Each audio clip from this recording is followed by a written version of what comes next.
दिल्ली के एक 5 star hotel के सामने बस्ती हज़रत निज़ामुद्दीन में ये दरगाह है, दरगाह हज़रत मुसाफिर शाह रहमतुल्लाह अलैह। तकरीबन 160 साल पुरानी ये दरगाह है और तिकोना कब्रिस्तान कहलाता है, जो ओबराय होटल के बिल्कुल सामने है। हज़रत निज़ामुद्दीन दरगाह से आधा किलोमीटर दूर 500 मीटर या 600 मीटर की दूरी पर ये पूरा कब्रिस्तान वाक़ है। आज इस कब्रिस्तान पर भारी संख्या में पुलिस बल पहुंचा है, जेसीबी पहुंची है, प्रशासन पूरा अलर्ट है। इसके साथ ही वक्फ बोर्ड की टीम भी यहां पर पहुंच गई है। मैं अपने कैमरा पर्सन से कहूँगा, बहुत ही बड़ा ये पूरा कब्रिस्तान है जिस पर DDA ये कहती है कि ये हमारा है। हालांकि कदीमी कब्रिस्तान है, जैसा कि मैंने अभी बताया, तकरीबन 150 साल से भी पुरानी ये दरगाह है। और ये सिर्फ एक वाहिद दरगाह नहीं है, बल्कि इस तरह की सैकड़ों यहाँ पर कब्रें हैं जो बहुत कदीमी हैं, बहुत पुरानी हैं।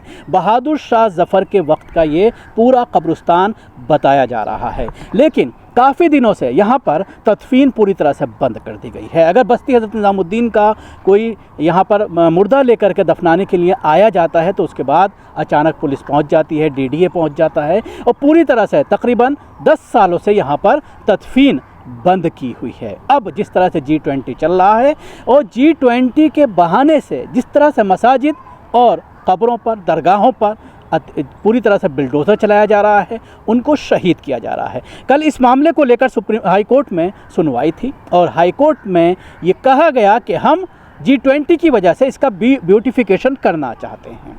अब सवाल ये खड़ा होता है कि क्या ब्यूटिफिकेशन करने के लिए जो सड़क से, मैं अपने कैमरा पर्सन से कहूँगा, सड़क यहाँ से तकरीबन 150 मीटर की दूरी पर है, सड़क से ये अंदर है, जिसको डेमोलिश करने की बात सामने आ रही है कि इस दरगाह को डेमोलिश किया जाएगा, इस दरगाह को शहीद किया जाएगा। तो अब सवाल ये खड़ा होता है कि ब्यूटिफिकेशन क्या आप अंदर से करना चाहते हैं? अगर ब्यूटिफिकेशन ही करना है G20 के नाम पर तो बाउंड्री वॉल से शुरुआत करनी चाहिए थी, क्योंकि G20 में अगर विदेशी मेहमानों को आप खूबसूरती दिल्ली की दिखाना चाहते हैं और ये दिखाना चाहते हैं कि हमारे देश में किस तरह से डेवलपमेंट हो रहा है या किस तरह से डेवलप्ड हमारा कंट्री है, उसको दिखाने के लिए अंदर क्या ज़रूरत आन पड़ी है डेमोलिशन करने की, ये एक बड़ा सवाल है।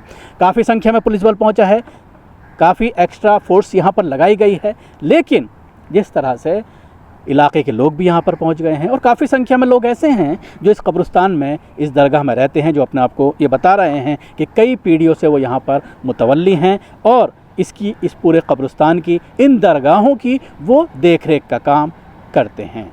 हालांकि इस पूरे मामले पर वक्फ बोर्ड के जो वकील हैं वो भी यहाँ पर पहुँचे हुए हैं, लेकिन कुछ भी बोलने से कतरा रहे हैं। उनका ये कहना है कि जब तक कि इस पूरे मामले का रिटर्न ऑर्डर उनके सामने नहीं आ जाता तब तक वो इस मामले पर बात नहीं करेंगे। तो बड़ा सवाल है कि क्या इस बड़ी पुरानी दरगाह को भी अब शहीद कर दिया जाएगा? ये बात तो सामने आ गई है कि वर्बली ऑर्डर आया है, इजाज़त दी गई है DDA को इस पूरे कब्रिस्तान की, इस पूरे इलाके का ब्यूटिफिकेशन करने की परमिशन दे दी गई है वर्बली, लेकिन रिटर्न ऑर्डर आने के बाद ये स्पष्ट हो पाएगा कि क्या दरगाहों को भी निशाना बनाने का उसमें साफ तौर पर ऑर्डर दिया गया है। DDA इस पर पूरा अपना दावा करती है। ये पूरा इलाका जो है हज़रत निज़ामुद्दीन का, पूरा इलाका काफ़ी पुराना है। हज़रत निज़ामुद्दीन यहाँ पर हुआ करते थे और उसके बाद जिसकी वजह से रौनक इस इलाके में रहा करती थी।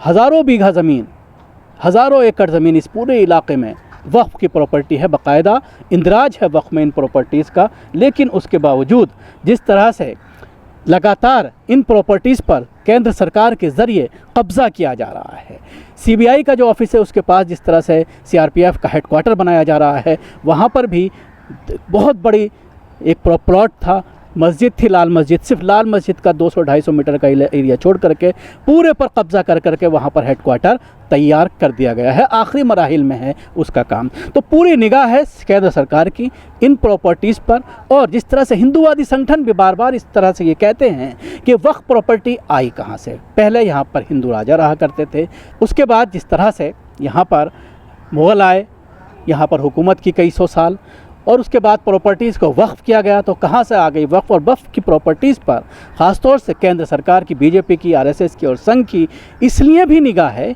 क्योंकि वक्फ़ की प्रॉपर्टीज़ न दिल्ली में बल्कि पूरे देश में ज़बरदस्त प्रॉपर्टीज़ हैं। इतनी प्रॉपर्टीज़ हैं, अगर उनको खुद मुख्तार बना दिया जाए, उनको मुसलमानों के हवाले करके उसमें डेवलपमेंट किया जाए तो कोई भी मुसलमानों का जो एजुकेशन का मसला है, मुसलमानों का जो माश का मसला है, वो पूरी तरह से 100% हल हो जाएगा और एक भी मुसलमान गरीब नहीं रहेगा। उनका अगर सबसे सही तरह से डेवलपमेंट किया जाए, वहाँ पर प्लानिंग की जाए डेवलपमेंट की, मार्केट्स बनाए जाएं, होटल्स बनाए जाएं और उसके साथ ही एजुकेशन इंस्टीट्यूट बनाए जाएं, तो सारी समस्या मुसलमानों की हल हो सकती है। लेकिन सबसे ज़्यादा आरएसएस और संघ और बीजेपी को ये प्रॉपर्टीज़, वक्फ प्रॉपर्टीज़ सबसे ज़्यादा खल रही हैं और यही वजह है कि केंद्र सरकार जिस तरह से दिल्ली में, क्योंकि दिल्ली की अगर जगह की बात की जाए जहाँ पर मैं खड़ा हुआ हूँ, 10 लाख रुपए मीटर ज़मीन भी नहीं मिलेगी। इसको डीडीए अपना कहता है, बाकायदा वक्फ बोर्ड के पास इसके सारे पेपर हैं। 2017 में भी इस इलाके में डेमोलिशन किया गया था। इस दरगाह से थोड़ी दूर पर हम खुद उस वक्त आए थे, आपको भी हमने उस वक्त स्टोरी दिखाई थी। ये जो सामने आप इमारत देख रहे हैं, ये इसके पास, ये मस्जिद है और मस्जिद के पास जो है ये पूरा डेमोलिशन किया गया था, जहाँ पर ये बेंच पड़ी हुई हैं। 2017 में यहाँ पर डेमोलिशन की कार्रवाई की गई थी। सवाल यही खड़ा होता है कि वक्फ में इंदराज होने के बाद बिल्कुल रोड से अलग डेवलपमेंट आप अगर करना चाहते हैं तो बाउंड्री वॉल बनाइए, और डेवलपमेंट अगर आप करना चाहते हैं तो सिर्फ मसाजिद को, सिर्फ दरगाहों को, सिर्फ कब्रिस्तानों को आप ब्यूटिफिकेशन के नाम पर शहीद क्यों कर रहे हैं, उनको गिरा क्यों रहे हैं। क्या नाम है आपका? मेरा अब्दुल खालिद मियाँ। आपको किस तरह से मालूम चला कि कल सुबह यहाँ पर फोर्स पहुँचने वाली है? क्या कुछ थाने से इन्फॉर्मेशन आई थी? असल में थाने के एसएचओ साहब आए थे और उनके साथ पूरी टीम आई थी यहाँ पे। हाँ। और वो बाकायदा फ़ोटो वगैरह लिए उन्होंने, मस्जिद के लिए, इधर के लिए, उधर के लिए। हाँ। और पूछने लगे क्या है, क्या मसला है। मैंने पूछा सर क्या बात है, कह रहे कुछ नहीं है, ऊपर से फ़ोन आया है, हम देखना है फोर्स के लिए। हाँ। तो उन्होंने बोला ठीक है सर। मैंने कोई वजह हो तो बता दीजिए, क्योंकि मुझे पता नहीं था केस का क्या है। उनका अलग मैटर है, मेरा अलग है। क्योंकि अगर ये मैटर अगर उनका कुछ होता तो मुझे भी प्रॉब्लम होती। तो मैंने एसएचओ साहब से कहा जी मेरा अभी ऐसा ये बात है कि यहाँ कोई मसला है तो आप बता दीजिए, मैं भी अपने कुछ कर दूँ कार्रवाई वगैरह। तो उन्होंने कुछ मुझे टोल मोल सा जवाब दे के चले गए। फिर वहाँ जाके खड़े होकर काफ़ी बात करी, डीडी वालों से, अफसरों से, सबसे बात की उन्होंने। और लेकिन हमें तो डर था ना, सुबह आते ही साथ ही देखा तो फोर्स आ गई 9 बजे और सारे थानों की पुलिस वगैरह लग गई। ये कब्रिस्तान है, ये 12 पर तदफीन नहीं हो रही, डीडी अपना कब्जा बताती है। कोर्ट में क्या स्टेटस? देखो कोर्ट में स्टेज चल रहा है, वक्फ बोर्ड डीडी लड़ रही है इस पर। और इसमें अभी कोई फैसला अभी ऐसा नहीं आया वक्फ बोर्ड को डीडी, क्योंकि हाई कोर्ट में अगर केस चला था 2017 में, उसमें उन्होंने कह दिया था कि भैया डीडी वक्फ बोर्ड की जगह नहीं है, आप चाहो तो सिविल कोर्ट में जाके अपने कागज़ लगाओ, उससे पता चल जाएगा आपकी जगह है किसकी जगह है। ठीक है। उसके बाद क्या हुआ, 2017 में एक कोर्ट ने क्या कहा था कि डीडीए की ज़मीन नहीं है या वक्फ बोर्ड की नहीं है, आप उस पर चले जाइए नीचे वाली कोर्ट में और वहाँ जाके आप अपनी वो कर सकते हैं, केस फाइल कर सकते हैं। तो वो तो कर रहा है। उसके बाद भी अभी केस चल रहा है, अभी आगे वाला मैटर उनका था, उन्होंने केस फिर डाला, क्या हुआ, डिसमिस हो गया, क्या हो गया। एकदम फोर्स आने का मसला ऐसे ही नहीं है कि हमें तो डर था ना कि हमारी भी मस्जिद दरगाह ना तोड़ दे। तो हमने सब जगह सर को फ़ोन करा। बंद की हुई है तफसील तो काफ़ी टाइम से बंद कर रखी है, काफ़ी साल हो गए। कितने साल हो गए? हम जगह 30-40 साल से बंद है। अच्छा मेरे यहाँ तो होती रही है, क्योंकि मेरा अपना कदीमी कब्रिस्तान है, मेरे बाप दादों का। तो मेरे जैसे अपने कोई रिश्तेदार मिल गया या कोई मर गया, उनके में तफसील यहाँ हो जाती है। ये चलता हुआ मतलब कब्रिस्तान से मिल गया, अभी हो जाती है। हाँ हो जाती है। इस पर भी काफ़ी रोक टोक होती है, पुलिस वाला जाते हैं या डीडी वाला जाते रोक देते हैं इसको भी। उनका कोई मैटर इस जगह से नहीं है, क्योंकि उनके पास कुछ ये नहीं बोलते कि भाई ये कम से कम हमारे पास 15 एकड़ ज़मीन है जो हमने दरगाह के नाम पे है, पूरी बाउंड्री दी है, सब तोड़ दी इन्होंने। और ये यहाँ घुसना चाह रहे हैं जान के कि इसको बिल्कुल साफ़ करके हम इसको पार्क बनाएं। बड़े बड़े बिल्डर लगे हुए हैं इसके पीछे, बहुत बड़े भूमि माफिया लगे हुए हैं जो इसको तोड़वाना चाह रहे हैं। वक्फ बोर्ड क्या कर रहा है? वक्फ बोर्ड तो साथ दे रही है, लड़ रही है, वक्फ बोर्ड मेहनत तो कर रही है।